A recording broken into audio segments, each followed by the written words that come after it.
Good afternoon, everyone. It is good to see you in the place, in the spot. How many of y'all are fired up? How many of y'all are just fired up today? How many of y'all, when you woke up this morning, you knew it was going to be an amazing day?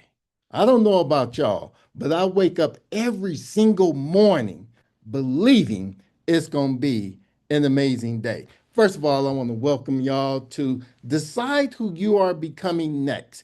I'll be taking the perspective that every single event in your life, I'm going to repeat this, every single event in your life has prepared you for what you want to do next. Now, I'm going to be sharing a lot of stuff about me, and I know this is being recorded, but I'm going to deny it if it goes public. I'm just telling you right now, I'm going to deny it if it goes public. First, I want to talk about my mother and father. I am so blessed to still have my mother and father with me.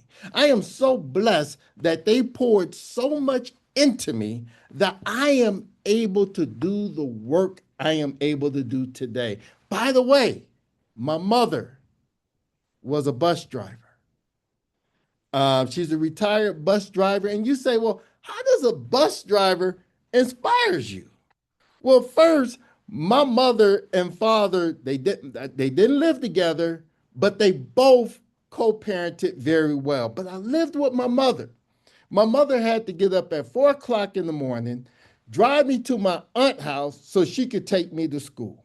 My mom taught me about the discipline of being prepared for the next day. Because at 4 o'clock in the morning, I had to get up, I had to be prepared with my clothes, and had to be ready out the door so she wouldn't be late to work. What does that mean? The night before, I was preparing for tomorrow, laying my clothes out, making sure all my hygiene products are in the right spot so I'm not looking for anything.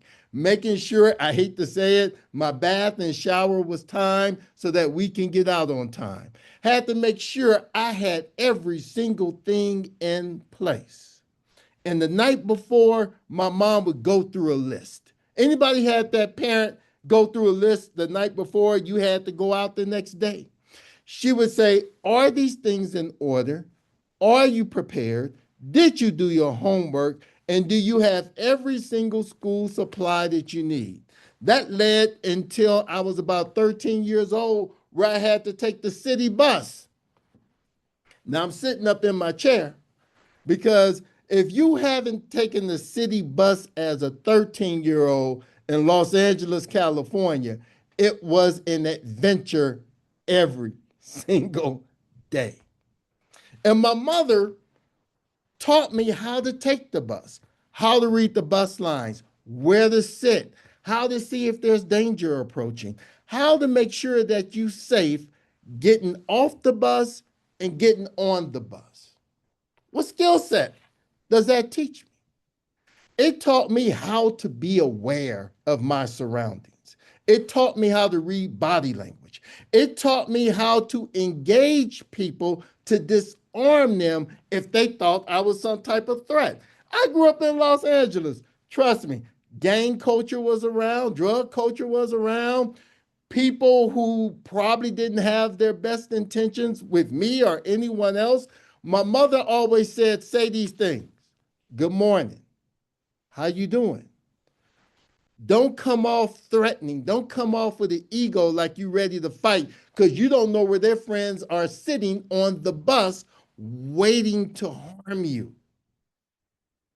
So my mother prepared me for all those different things. But then my father came in. My father came in and my father taught me some things just about life.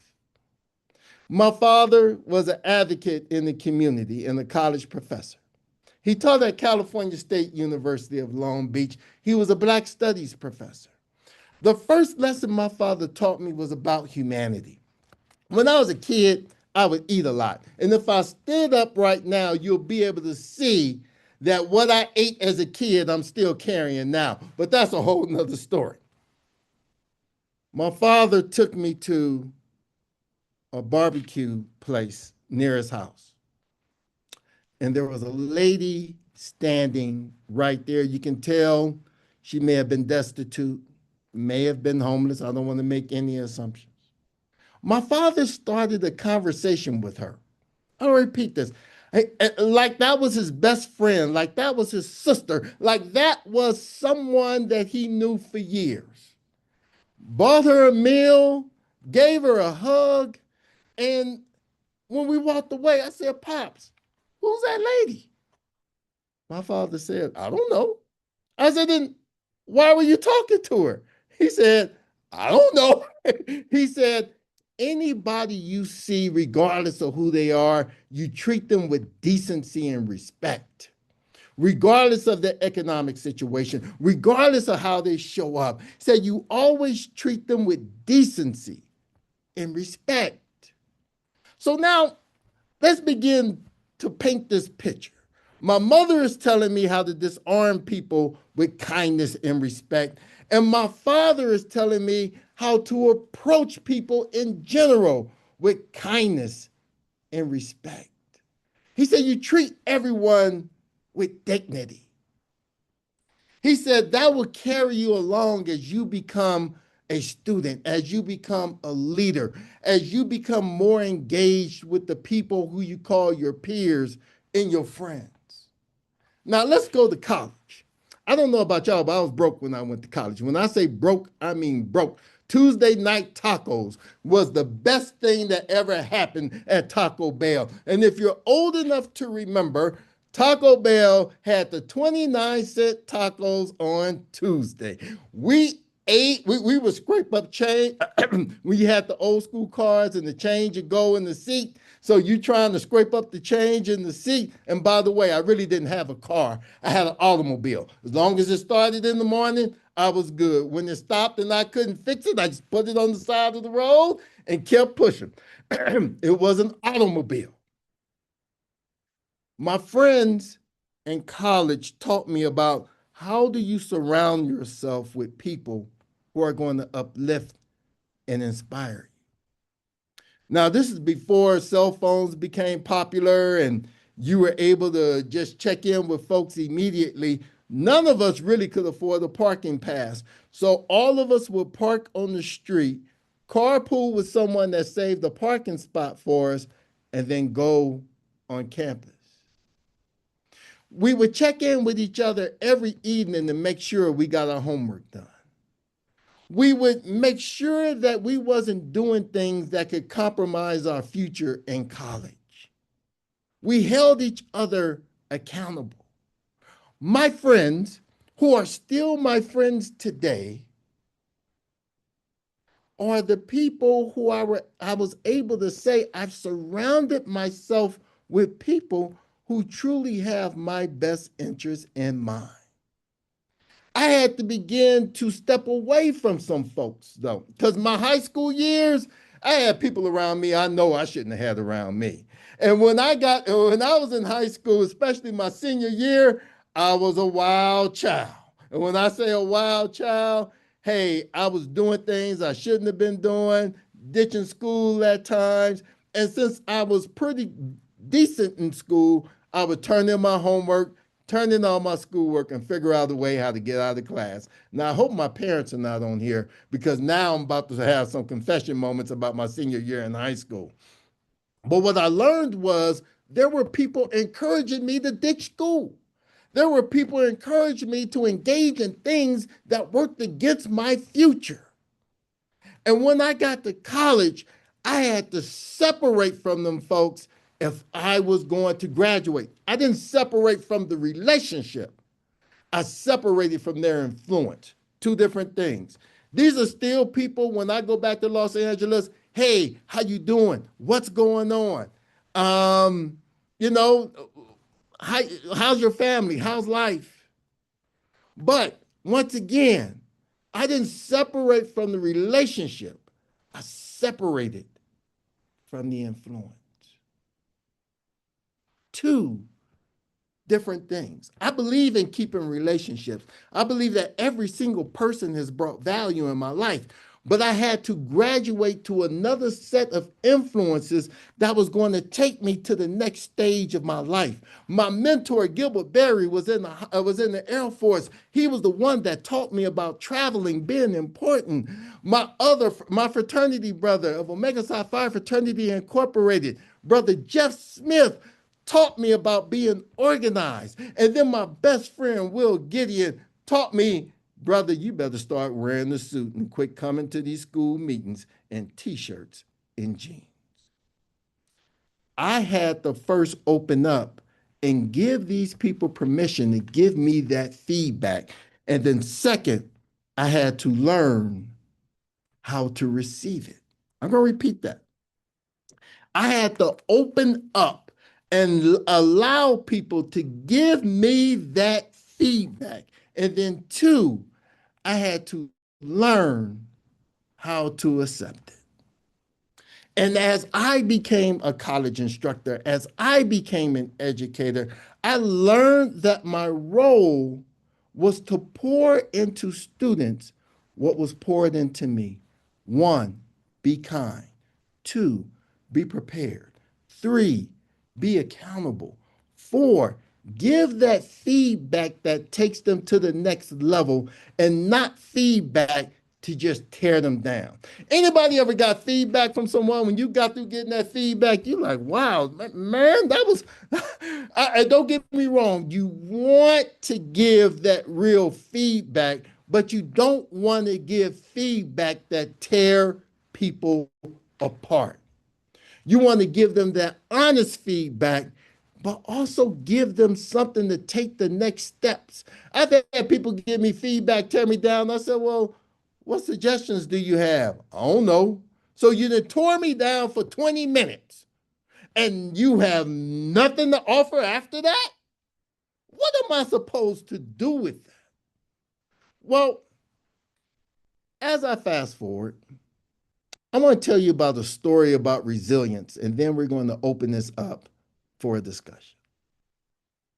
When I was teaching at Metropolitan State University of Denver, I was teaching the Africana Studies class, and there was a young man there who sort of adopted me. Kid, if you've been in education long enough, whether it's college, elementary, high, people adopt you. You just end up having these relatives that you didn't ask for. They just become relatives. They ain't going nowhere. They just become your family. This young man, he had experienced a lot.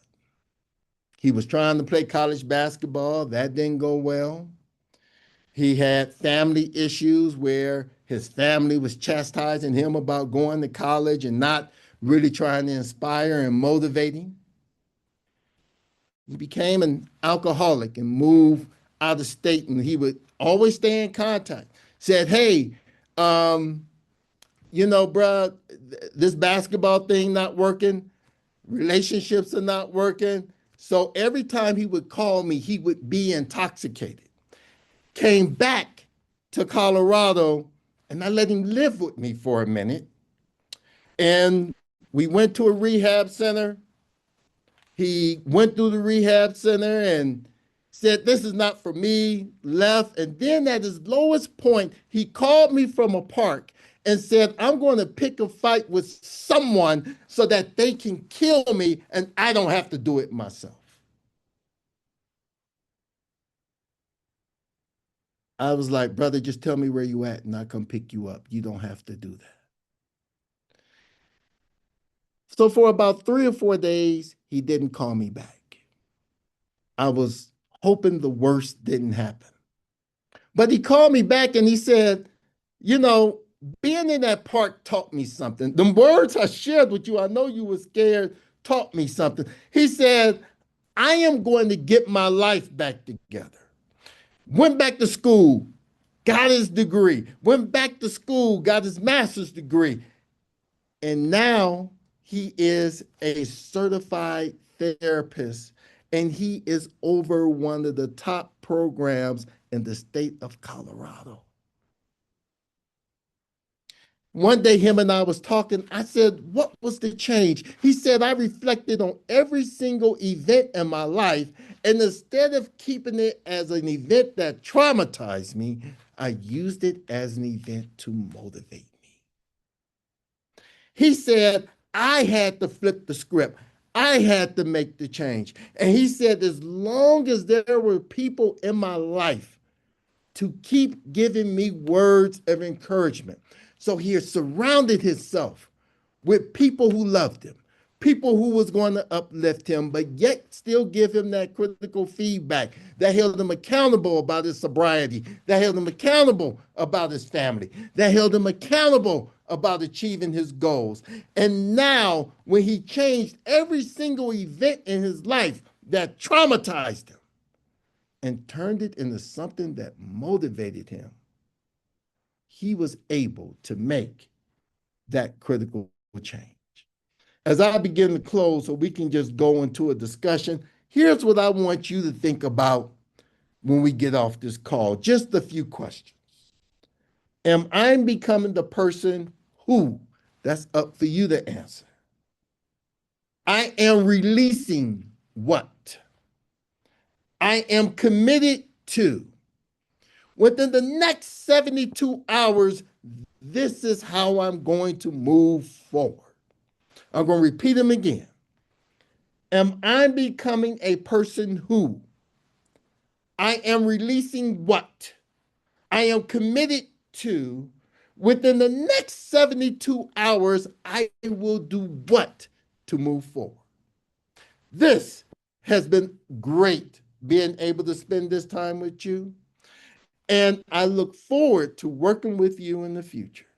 With that, let's open it up for Q&A or any statements you'd like to make. The floor is yours.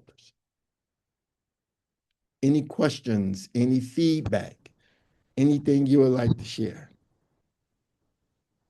Love the storytelling, Dr. Omar, and I know you, so uh, this was great, and to be able to hear you share and provide us insight, like who do we want to become? I think that's powerful, and sometimes we're in the throes of life, and we often don't reflect on who is it that we're becoming, who do we want to become, and what do we need to let go of. So I want to say thank you. Well, thank you. And I just want to say thank you for all the work you continue to do in the community. You are all over the place. So I'm sure you are pouring into a lot of people. You have motivated a lot of people. I mean, I just want to say thank you to you personally. If I haven't said it before, thank you. Thank you. Oh, that means a lot. Seriously. Thank you. Because I know what you do, and it's not easy. It's not an easy task, and you carry a lot for other people. So I want to say thank you. And I want to say thank you to Regina because she makes Hey, sure that stay. my wife, I didn't even get into the story about I wouldn't be the person I am today if it wasn't for my wife, my mother, my son, my father. Family has poured. I am blessed to have a family that pour into me where we pour into each other and how we make each other better every day. I know sometimes I get on my wife's nerves and she's willing to stay in there and help me be a better person. I think I'm gonna go buy her some flowers today. As you should. Hmm. Anyone else want to share? I'll go. Hey, sir. What's up, sis? How are you doing? I'm great. I'm great. It's a blessing to listen to your truth and know that it continues because the person you talked about is the person I know. And for that, I'm grateful. I forget what your question was. It's just whatever's on your heart and mind. That's the question. I just, one thing that I will do with this whole experience, and thank you for sharing it on your Facebook page. And I was bold enough to go for it because it's Thank you. speaking to where I am today, just figuring out where my tomorrow is. But I'm glad you shared it. I'm glad I'm here. And one thing I will make sure I do is reach out and connect to some of the people that have said they wanted to connect to me. Because it's not about me, it's about whoever God is using me for so he can get to them. And for that, I'm grateful. Thanks for all you do, Omar. You're an amazing man. I thank you. Thank you. And I'm going to tell you this, there's so many students that owe you a thank you for you helping them to graduate. I get it. I get it. So thank you. I can't remember how many times I called you and said, hey, I need a favor. How's your It's all daughter right. doing? How's your daughter? She's good. Can you tell She's her I said good. hi? I will. All right. Well, hey, it's been great being here with all of you. I look forward to seeing you in the next session. Enjoy your day. I think they're trying to tell us it's time to go back to the main room. Enjoy.